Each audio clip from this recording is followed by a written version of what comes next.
हे दोस्तों, investing commando YouTube channel में आप सभी का दिल से स्वागत है। यहाँ पर आज बात करूंगा पूरी तरीके से IDBI बैंक के बारे में। यहाँ पर मैं इसलिए बता रहा हूँ कि यहाँ पर लोगों को लगता होगा कि सर इसमें तेज़ी क्यों आ गई और ये लगातार भाग रहा क्यों है, अपर सर्किट भी लगा और बाद में अपर सर्किट टूट भी गया। तो इसके पीछे की जो मेन रीज़न है उसके बारे में बताऊँगा और कुछ खास चीज़ें जो इंपॉर्टेंट इस कंपनी से रिलेटेड सभी बातें आपको एनालिसिस करके दिखा दूंगा। सब बातें आपके आगे होगी और सभी बातें आप यहाँ पर खुद देखेंगे और बाद में आप ही डिसाइड कर लेना क्या बात है क्या होता है। मैं आपको पूरी तरीके से यही क्लियर कर देता हूँ कि आप किस तरीके से एनालिसिस करके सेटिस्फैक्शन आपका हो इस कंपनी से या इस शेयर से, तो तभी आप यहाँ पर डिसीजन ले सकते हैं। कोई बात नहीं, और वो सभी बातें तो मैं आपको क्लियर ही कर दूंगा और पूरी तरीके से अंडरस्टैंडिंग भी कर दूंगा। तो चलिए चालू कर देते हैं। जो भी बात कर रहे हैं हम यहाँ पर उसके ऊपर बात करते हैं। क्यों ऐसी न्यूज़ आई उसके बारे में तो मैं बाद में बात करूंगा। फर्स्टली आपको दिखाऊंगा कि आज कैसा परफॉर्म किया इस शेयर ने। तो यहाँ पर देख भी सकते हैं 40 रुपये को टच कर दिया था। यहाँ पर लगातार लोअर सर्किट लग रहा था। बहुत कुछ फ्रेंड के क्वेश्चन आए थे, सर इसमें क्या करना चाहिए था। मैंने तभी बताया था कि फ्रेंड होल्ड कीजिए, कोई बात नहीं। यहाँ पर मैं आपको 5 दिन का चार्ट दिखा दूँ तो देखिए कहाँ पर पहुँच गया था, 37 रुपीज़ पर पहुँच गया था। यहाँ पर आप बोलेंगे सर ये 3 रुपये 4 रुपये से क्या फ़ायदा या हमारा नुकसान होगा। तो मैं आपको बता दूं, यहाँ पर आपके पास 1500 क्वांटिटी हो गया ना, तो उनको पूछिए कितना लॉस में उनका पोर्टफोलियो रहता। तो यही बात समझाना चाहता हूँ कि 2-3 रुपये बहुत कुछ मायने रखते हैं शेयर मार्केट में।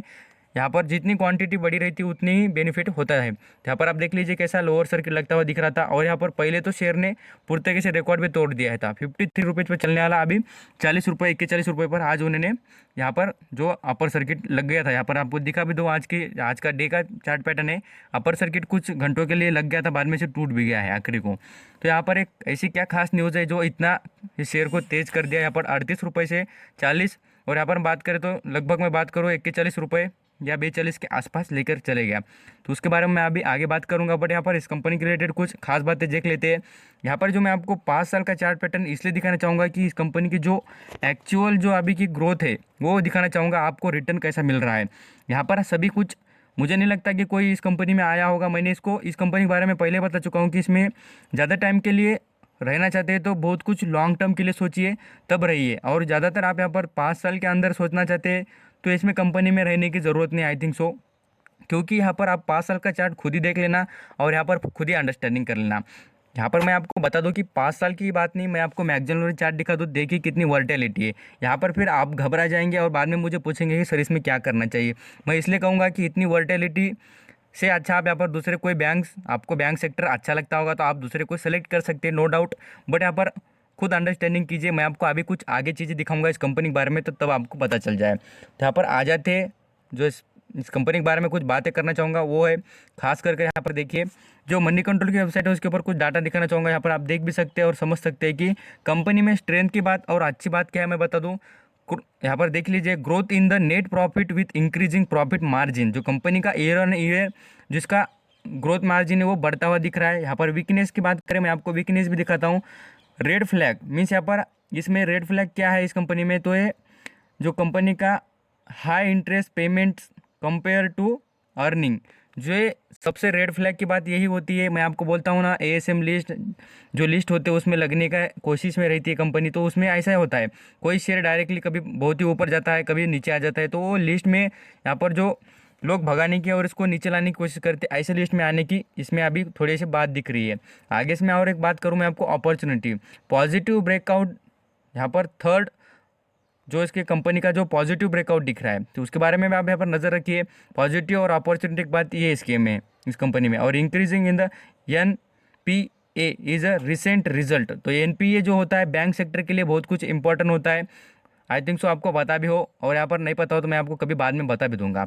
डिटेल उसके बारे में बात करना पड़ेगी। यहाँ पर नेक्स्ट लेवल पर बात करेंगे इस कंपनी की। मैं आपको अभी जो डाटा दिखा रहा हूँ इसलिए यहाँ पर देखिए लोग इसको क्या कर रहे हैं, पैसा कमाने का जरिया समझ रहे हैं। मैं आपको बार बार कहता हूँ यहाँ पर क्या हो रहा है, लॉकडाउन होने के कारण यहाँ पर यहाँ पर सबको लग रहा है कि हम यहाँ पर कुछ शेयर में परचेस करें और बाद में कुछ पैसा कमाने की कोशिश करें। तो नो डाउट यहाँ पर करिए, बट यहाँ पर ये इस कंपनी में मैं बोलता हूँ यहाँ पर ज़्यादा दिन रहिए मत। आपको जैसा भी प्राइस पे अच्छा लगे वहाँ पर बाय करना और ज़्यादा से प्रॉफिट में यहाँ पर सोल्ड कर सकते हैं। एक की तो कमेंट भी आई थी कि अभी मार्केट गिर रहा है, यहाँ पर पैसा कमा लीजिए। मैं आपको बोलता हूँ पैसा कमा लीजिए, बट कोई डाउट नहीं, बट यहाँ पर कमाना कैसा, प्रॉफिट में, लॉस में मत बेचिए भाई। मैं आपको बार बार कहता हूँ यहाँ पर होल्ड करने की कैपेसिटी आप में यहाँ पर बढ़ाइए, तब आपको लॉस नहीं होगा। तो आगे बात करूँ इस कंपनी के रिलेटेड, मैं आपको यहाँ पर बैलेंस शीट वो सभी बातें बार बार दिखा भी चुका हूँ, और आई थिंक सो मैं बताना चाहता हूँ कि कंपनी का जो PE मैं आपको आगे दिखाऊंगा वो निगेटिव चल रहा है। यहाँ पर इसमें अनसर्टिनिटी ज़्यादा दिख रही है। यहाँ पर आपको रिजर्व फंड दिखता होगा, देखिए मैं 2017 का दिखाता हूँ 21,000 करोड़। यहाँ पर बाद में देखेंगे 2018 का, तो यहाँ पर 18,000 करोड़ आपको दिख जाएगा। और इसके बाद में यहाँ पर 2019 की बात करो तो 30,000 करोड़, और बाद में से 2020 की देखेंगे तो 24,000 करोड़। तो इसमें क्या है, अनसर्टिनिटी कम ज़्यादा दिखता है आपको। यही बात समझाना चाहता हूँ कि अनसर्टिनिटी है और ज़्यादा वक्त लगेगा आपको इसमें आपको इंप्रूवमेंट होने के लिए। और डिविडेंड का परसेंटेज देखेंगे तो उतना कुछ ज़्यादा नहीं है, बहुत कुछ यहाँ पर आप देखेंगे तो 200 3 हज़ार % में कुछ कंपनीज रिटर्न देती है। परसेंटेज बता रहा हूँ तो इस कंपनी का 7% 2% बहुत कुछ कम परसेंटेज है यहाँ पर रिटर्न देने का। और यहाँ पर बोनस देखेंगे तो कंपनी ने बहुत कुछ कम दिया है, यही बात समझ लीजिए। अब यहाँ पर आपको दिखते हो कि 98% प्रमोटर होल्डिंग। अब यहाँ पर एक लॉजिक की बात है, आपको पता नहीं हो, मैं आपको बता देता हूँ कि जो इंश्योरेंस जो हम बोलते हैं LIC, उनके पास सबसे मेजर होल्डर है, उसके बारे में तो आगे बात करूंगा। और जो न्यूज़ है उसके बारे में भी मैं आपको सभी बातें अंडरस्टैंडिंग कराऊंगा।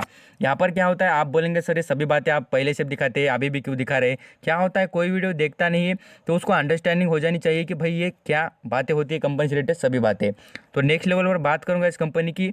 आप बोलते हो कि सर ये रेड फ्लैग में है कि नहीं, उसके बारे में अभी आपको जस्ट दिखा देता हूँ। यहाँ पर आप देख लेना। देखिए जो चेक लिस्ट है मैं आपको बार बार यूज़ करके दिखाता हूँ, क्योंकि ये चेक लिस्ट कोई आम आदमी ने नहीं बनाई हुई होती, बड़े बड़े एनालिसिस होते हैं उन्होंने यहाँ पर बनाई वाली होती है। यहाँ पर FD से कम रिटर्न देती है, तो आप देख सकते हैं 7% से रिटर्न आपको साल भर में नहीं मिलेगा इस कंपनी से, ना डिविडेंड अच्छा मिलेगा, आपके दोनों तरफ से यहाँ पर घाटा है। अभी बात करेंगे एंट्री पॉइंट गुड है, सब कुछ जानते हैं कि कम वैल्यूएशन पर मिल रहा है शेयर। और यहाँ पर नो रेड फ्लैग, अभी तो सिचुएशन देखेंगे इसमें रेड फ्लैग और सेबी की कोई नज़र नहीं है, बट यहाँ पर आपको कभी दिख भी जाएगी। और खास बात करना चाहता था, देखिए मैं आपको ये दिखा दूँ कि पी रेशियो निगेटिव मीन्स यहाँ पर इसकी अर्निंग क्या हो रही है, निगेटिव दिखा रही है। तो सबसे बढ़िया और ख़तरनाक बात यही बताना चाहूँगा कि पी रेशियो निगेटिव होना है सबसे डेंजरस बात होती है। तो आप भी बोलेंगे सर आपने LIC ने क्यों परचेस किया है, मैं आपको पहले बता चुका हूँ कि आपकी कैपेसिटी लॉन्ग टर्म की होगी तो आप यहाँ पर LIC की तरह सोच सकते हैं। उनके पास भर भर कर पैसा है, आपको यहाँ पर ज़्यादा लिमिट और आपको ज़्यादा कुछ वक्त के लिए रुकना हो इस कंपनी में तो कोई बात नहीं, आप यहाँ पर रुक सकते हैं। तो आगे देख लेते हैं इस कंपनी से रिलेटेड जो न्यूज़ है अपडेट है उसके बारे में आपको खास करके दिखाना चाहूँगा।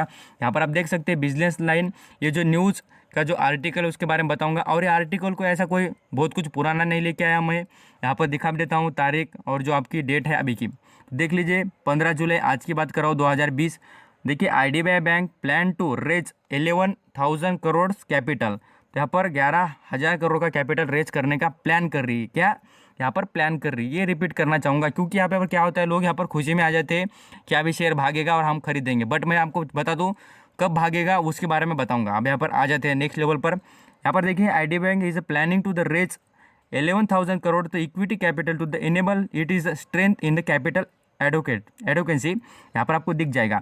अभी नेक्स्ट लेवल पर बात करूंगा, ये जो कैपिटल रेज करने के बारे में इतनी बातें हैं, बट यहाँ पर इंपॉर्टेंट बात मुझे लगता है आपको बताना वो है कि कब और कैसे। तो ये जो आर्टिकल है इसमें पढ़िए, देखो आपको पता चल जाए।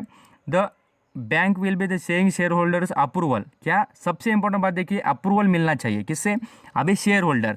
तो अभी मुझे लगता है आपको पता चल गया होगा कि मैं क्या समझाना चाहता हूँ कि अप्रूवल किससे मिलना चाहिए, शेयर होल्डर से। और वो कब मिलेगा, जब होती है जनरल मीटिंग AGM।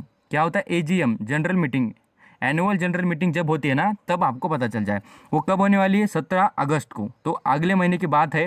यहाँ पर याद रखिए 17 अगस्त को जब होगी तब आपको पता चल जाएगा कि अप्रूवल जैसा मिल जाएगा, तब आपको शेयर दौड़ते हुए जरूर दिख जाएगा। अभी बात करूँ इसमें प्रमोटर, मेजर प्रमोटर कौन है, सबसे मैं आपको पहले बता चुका हूँ। यहाँ पर सभी बातें बारीक से बारीक याद रखिए और छोटी छोटी बात यहाँ पर लिसन कीजिए। द LIC मीन्स यहाँ पर life insurance corporation of the India promote banks will be the raise their the resources. अब यहाँ पर जो मेजर प्रमोटर है, मैं आपको बताया था कि LIC वाले उन्होंने क्या क्या है कि आपको किस तरीके से फंड रेजिंग करना चाहिए, तो उनके बारे में उन्होंने कुछ रिसोर्सेज बताए। मीन्स यहाँ पर वो कहाँ से आप पैसा कलेक्ट कर सकते हैं, तो कौन से माध्यम बताए उन्होंने, public issue, right issue on the private placement basis, तो क्वालिफाइड इंस्टीट्यूशनल प्लेसमेंट, ये सभी बातें उन्होंने यहाँ पर बता दी है। ये कुछ ही उनके 4-5 आपको ऑप्शन दे दिए कि आप यहाँ से पैसा रेज कर सकते हैं। तो आई थिंक सो आप यहाँ पर अंडरस्टैंडिंग हो गए। आप यहाँ पर नज़र रखिए खाली 17 अगस्त तक की, और यहाँ पर आपको जैसा लगे आप यहाँ पर अंडरस्टैंडिंग और आपको लगता हो कंपनी अच्छी है तो आप यहाँ पर होल्ड कर सकते हैं और आपकी प्रॉफिट भी बुक कर सकते हैं। आई थिंक सो आप खुद डिसीजन लेने के लिए अभी काबिल हो चुके होंगे। थैंक यू सो मच आपका कीमती वक्त देने के लिए, थैंक यू।